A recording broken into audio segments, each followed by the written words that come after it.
കഥകൾ കേൾക്കാൻ ഇഷ്ടപ്പെടുന്നവർക്ക് കഥകൾ പറയുന്ന ഈ ചാനലിലേക്ക് ഒരിക്കൽ കൂടി സ്വാഗതം. പറയിപ്പേറ്റ പന്തിരുകുലത്തിലെ ഒരംഗം നാറാണത്ത് ഭ്രാന്തൻ. കേവലം ഒരു ഭ്രാന്തൻ എന്നതിലുപരി ഒരു അവതാരമായാണ് അദ്ദേഹത്തെ സങ്കല്പിച്ചു പോരുന്നത്. നാറാണത്തിനെ പ്രവൃത്തിയുടെ അടിസ്ഥാനത്തിലാണ് എല്ലാവരും ഭ്രാന്തൻ എന്ന് വിളിച്ചു പോകുന്നത്. പക്ഷേ അദ്ദേഹത്തിൻ്റെ പ്രവൃത്തിയിൽ മഹത്തായ ഒരു തത്വശാസ്ത്രം കാണാം. ഭിക്ഷയെടുക്കലായിരുന്നു നാറാണത്ത് ഭ്രാന്തൻ്റെ ഉപജീവന മാർഗം. എപ്പോഴും യാത്രയിലായിരുന്ന നാറാണത്ത് ഭ്രാന്തൻ രാത്രി എവിടെയാണോ എത്തുന്നത് അവിടെ വെള്ളവും തീയുമുള്ള സ്ഥലമാണെങ്കിൽ അവിടെ തന്നെ അടുപ്പ് കൂട്ടുകയും അന്നന്ന് ഭിക്ഷ യാചിച്ച് കിട്ടുന്ന അരി വേവിച്ച് കഴിച്ച് അവിടെ തന്നെ കിടന്നുറങ്ങുകയും ചെയ്യുന്നു. നേരം വെളുത്താൽ വീണ്ടും യാത്ര. അങ്ങനെയുള്ള ഒരു യാത്രയിൽ തൻ്റെ സഹോദരിയെ ഒരു സ്ത്രീ ലംബടനിൽ നിന്ന് രക്ഷിച്ച കഥയാണ് ഇന്നിവിടെ പറയുന്നത്. നാറാണത്തിൻ്റെ സഹോദരി കാരക്കലമ്മ.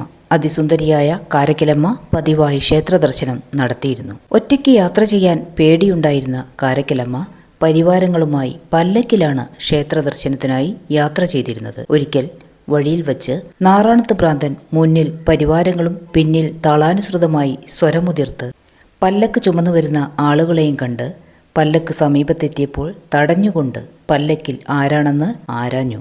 ഉടനെ പരിവാരങ്ങൾ കാരക്കലമ്മയെന്ന് മറുപടി. കാരക്കലമ്മയെ കാണണമെന്നായി നാറാണത്തിന്. അങ്ങനെ പരിചാരകർ പല്ലക്ക് താഴെയിറക്കി. ചെറുപുഞ്ചിരിയോടെ കാരക്കലമ്മ പല്ലക്കിൽ നിന്നിറങ്ങി. തൻ്റെ സഹോദരനാണ് മുന്നിൽ നിൽക്കുന്നതെന്ന് കാരക്കലമ്മയ്ക്ക് അറിയില്ലായിരുന്നു. പക്ഷേ ആ കണ്ടുമുട്ടലിൽ എവിടെയോ അവർ തമ്മിൽ ഒരു ആത്മബന്ധം ഉള്ളതുപോലെ കാരക്കലമ്മയ്ക്ക് തോന്നുകയും അന്നു മുതൽ നാറാണത്തിനെ ജ്യേഷ്ഠ എന്ന് മാത്രമേ വിളിക്കൂ എന്ന് കാരക്കലമ്മ പറയുകയും ചെയ്തു. രക്തബന്ധം അറിയാതിരുന്നിട്ടും അപ്പോൾ മുതൽ കാരക്കലമ്മയും നാറാണത്തും ജ്യേഷ്ഠനും അനിയത്തിയുമായി. നാറാണത്ത് ഭ്രാന്തന്റെ പാദങ്ങൾ നമസ്കരിച്ച കാരക്കലമ്മയെ അനുഗ്രഹിച്ച് എഴുന്നേൽപ്പിച്ചതിനു ശേഷം കാരക്കലമ്മയോടായി നാറാണത്ത്, മനുഷ്യനെ കൊണ്ട് ചുമപ്പിക്കുന്ന പല്ലക്ക് യാത്ര ഒട്ടും ശരിയല്ല. ഇത് കേട്ട് കാരക്കലമ്മ സുന്ദരിയായ തനിക്ക് ഒറ്റയ്ക്ക് നടക്കാൻ പേടിയുള്ളത് കൊണ്ടാണെന്ന് മറുപടി. എന്നാൽ ഈ നിമിഷം മുതൽ എന്ത് ബുദ്ധിമുട്ടുണ്ടായാലും തന്നെ വിളിച്ചാൽ ആ നിമിഷം താൻ ഓടിയെത്തുമെന്ന് നാറാണത്ത് ഭ്രാന്തൻ. ആ വാക്കുകളിലെ വിശ്വാസം കൊണ്ട് തന്നെ പിന്നീടങ്ങോട്ട് പല്ലക്കും പരിവാരങ്ങളും ഇല്ലാതെയായിരുന്നു കാരക്കലമ്മയുടെ യാത്ര. ഒരു ദിവസം എന്നത്തെയും പോലെ ക്ഷേത്ര ദർശനത്തിനിറങ്ങിയതായിരുന്നു കാരക്കലമ്മ. നാറാണത്തിൻ്റെ ഉപദേശപ്രകാരം പല്ലക്കും പരിവാരങ്ങളുമില്ലാതെ ഒറ്റയ്ക്കായിരുന്നു യാത്ര. ക്ഷേത്രപ്രസാദവും വാങ്ങി കോവിലകത്തേക്ക് മടങ്ങാനിറങ്ങിയ കാരക്കലമ്മയുടെ മുന്നിൽ ഒരു കൊമ്പൻ മീശക്കാരൻ പ്രത്യക്ഷപ്പെട്ടു. ഏവർക്കും പേടി തോന്നിയിരുന്ന ആ രൂപത്തിൻ്റെ പേര് കണ്ണപ്പൻ ചെട്ടിയാർ. ധനികനും ജന്മിയുമായ ചെട്ടിയാരെ ആ നാട്ടിൽ എല്ലാവർക്കും ഭയമായിരുന്നു.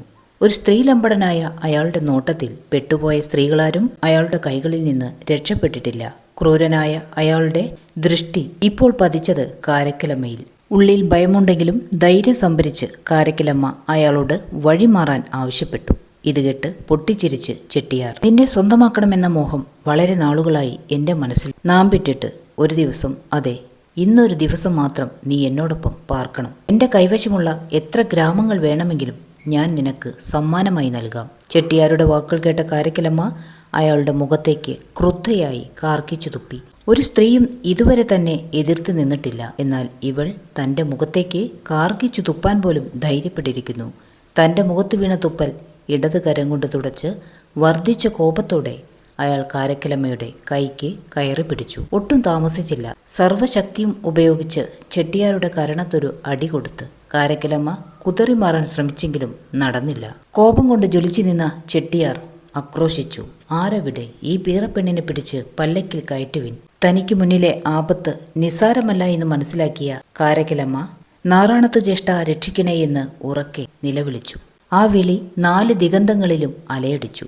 എവിടെ നിന്നറിയില്ല, നാറാണത്ത് ഭ്രാന്തൻ ആ നിമിഷം അവിടെ ഓടിയെത്തി. സ്ഥിതിഗതികൾ സ്വയം മനസ്സിലാക്കിയ നാറാണത്ത് ഭ്രാന്തൻ ചെട്ടിയാരോടായി, ഇവളെൻ്റെ അനുജത്തിയാണ്.